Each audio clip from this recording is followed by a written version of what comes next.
Today we are going to make a Kirigami flower.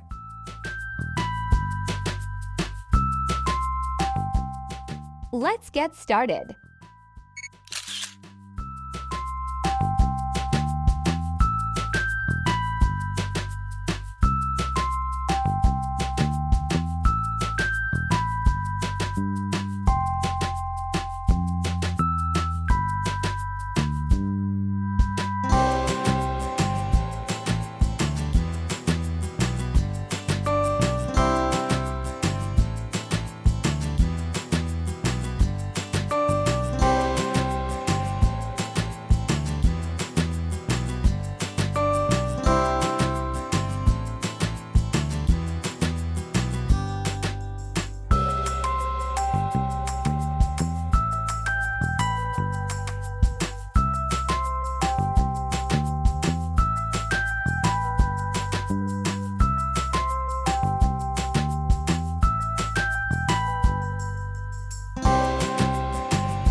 Thanks for watching.